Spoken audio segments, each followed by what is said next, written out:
Hello বন্ধুরা, সকলকে স্বাগতম জানাচ্ছি। এটা হলো টেকনাফ মায়ানমার একটি ট্রানজিট সড়ক।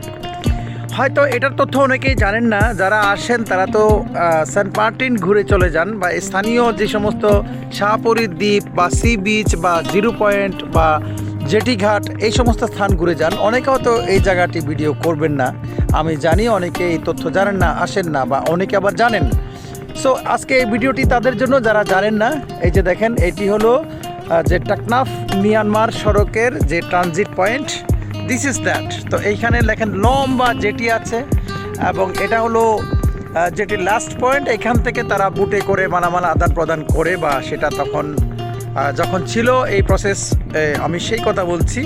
বাট এইটা তো পর্যটকের জন্য, মানে কমার্শিয়াল বিজনেস হোক, হোয়াট এভার, ধর্মীয় তীর্থস্থান হোক, হোয়াট এভার, বাট পর্যটন যেটা এই পর্যটকদের জন্য ভিউ পয়েন্ট, সেটা হলো আলাদা সাবজেক্ট। যার যার কাজ শেষে করবে। আর আমরা যারা পর্যটক ঘুরে বেড়ানো, দেখার প্রকৃতি বা বিভিন্ন স্থাপত্য দেখার যে মজা, সেটা আমরা লুটে নেব। তো সেজন্য আমার ভিডিওটি করা। আপনারা যখন সময় সুযোগ পাবেন, কখনও কক্সবাজার আসবেন বা এই টেকনাফ আসবেন, তখন টেকনাফ শহর থেকে জাস্ট 40 টাকা বা 50 টাকা নিবে এই পয়েন্টে আসার জন্য। আমরা টাকা দিয়ে আসি না, আমরা হেঁটে হেঁটে এসেছি।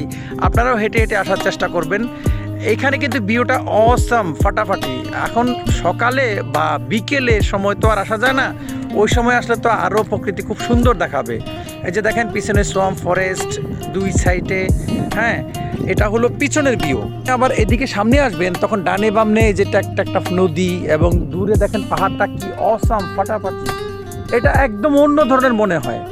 আমি অনেক বছর আগে এটা সৌদি আরবের, মনে করেন জেদ্দা শহরে, আমি এই ধরনের কিছু সিন দেখছিলাম, তবে এরকম পাহাড় ছিল না।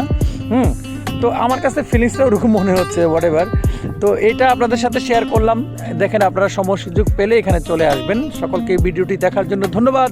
অন্য কোনো ভিডিও নিয়ে আসবো পরে। So long of, take care of you people. Bye bye bye by.